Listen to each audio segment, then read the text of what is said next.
G'day guys, Ian from Cookies Critters, and today we're talking about how to get your bearded dragon down to the local reptile vet. Now guys, if you are new to this channel and you haven't already done so, please hit that like button, subscribe to the channel, turn on those post notifications, and we'll get started just after this intro.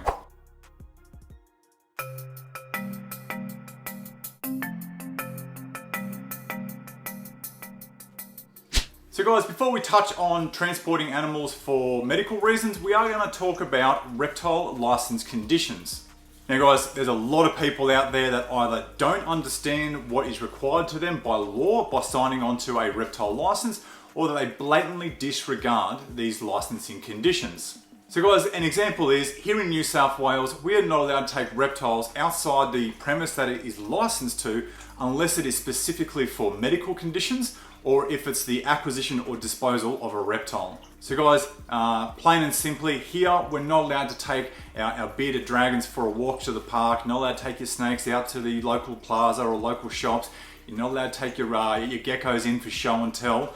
Guys, they need to stay at the premises that it is licensed to be in, unless it's for medical reasons or unless you are purchasing or disposing of that animal. Okay guys, so now since that's out of the way, we're going to get into how to transport a bearded dragon to a local reptile vet.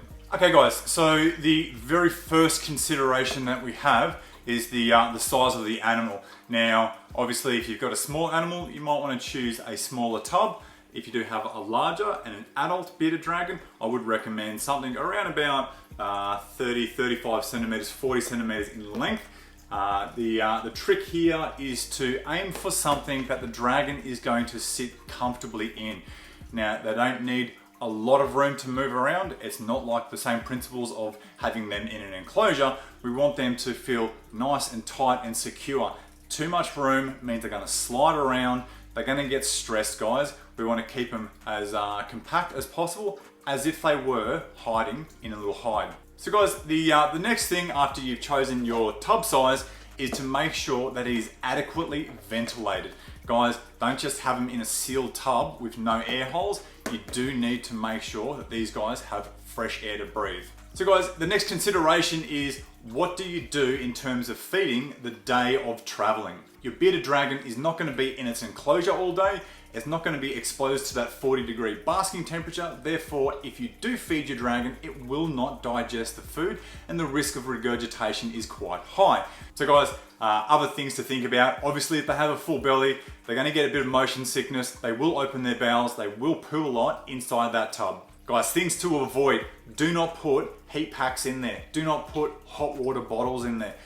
Do not put hand warmers, sock warmers, all these kind of artificial heat sources. The risk of the dragon being crushed by moving around and that hot water bottle lands on top of the dragon is quite high, and the lack of regulation of that heat, you can potentially run the risk of burning your dragon. So guys, we're going to move the camera down to the bench level and we're going to show you how we transport our dragons here at Cookies Critters. Okay, so here we have it guys. This is a 7-litre tub. It's approximately 35 centimeters long, and this would be suitable for an adult or a large juvenile bearded dragon. Now, as we can see, the tub and the lid is adequately ventilated. There is plenty of breathing holes in here. And from a privacy point of view, so that way we can limit the amount of stress that the bearded dragon has, is we want to insulate and cover the sides of our tub. So that way when we put the lid on, it's going to create a solid wall. Therefore, the less the bearded dragon can see, the less it's going to get stressed about. Now guys, simply all we need to do is we pop our little beardy in, and ensuring that we get the sides covered.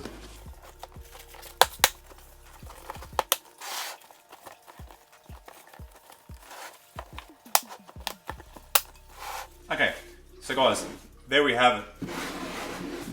We have a little traveling tub here. The bearded dragon can breathe. So guys, in here there is plenty of paper towel, like plenty of layers of paper towel. And if the bearded dragon does open his bowels, go to the toilet, we can just peel one of those layers out and potentially give it to the veterinarian to do a fecal test anyway. Now guys, If you do want, you can cover the top. You can put these into a calico bag, and I'll grab one to show you exactly what we're talking about. Okay guys, so the temperature of your car doesn't particularly matter. Now, if you're going for a short trip, the bearded dragon doesn't need your car to be 40 degrees. We don't want them having their metabolism cranking away. So as long as it's just comfortable for you, then that is fine. Here we have a calico bag. These things are great to give your dragon some privacy and to insulate them from external weather environments. And I prefer to have my dragon in a tub and then covered with a bag. The other option is to have your dragon inside this bag and then put the bag inside the rigid plastic tub. Now, the reason why I like this option is it means that when we get to the reptile vet, we can simply slide the bag off. The dragon is still inside the plastic container and it is secure and safe. Okay guys, so as you can see, the dragon is secure in a nice, hard, rigid environment. It is protected from the outside environments. It's not going to be stressed. It can't visually see anything. It still can breathe. But the less stress during transport, the better. So guys, we get to the reptile vet. Simply slide the container out and your beardie is ready to be examined. Now, so for the other alternative, where we're actually going to have the bearded dragon inside the calico bag,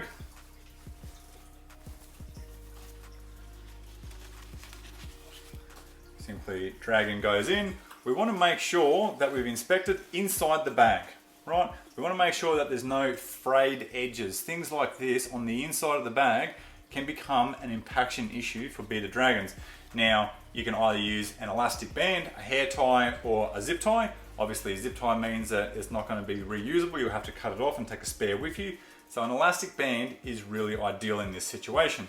Now, as we can see, if we are using a calico bag, this tub is massive. We could easily have a smaller tub, have the dragon inside the smaller tub. This way, the dragon can't move around, it can't slide.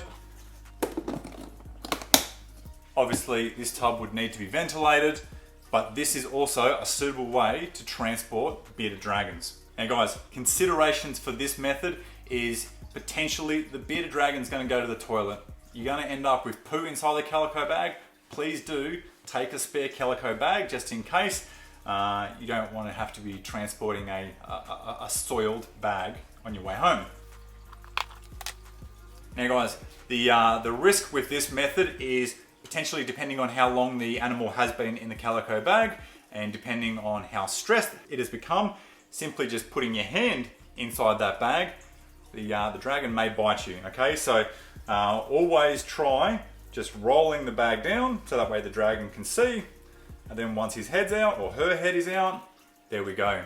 So guys, that's it. All you need is a ventilated plastic tub, a calico bag, and just remember, do not feed and do not heat your animals during transport. Guys, obviously if you are in a remote and a rural location and you are traveling potentially 4, 5, 6 hours to your local vet, then considerations are dehydration. Make sure that you do stop and offer your bearded dragon some water, but once again, do not feed your animals the morning of traveling and during traveling. So guys, if you enjoyed this video, if you found it informative and helpful, please do us a favor, hit that like button, subscribe to the channel and turn on those post notifications. And as always guys, if you've got them, keep your beard treated and your beard is heated.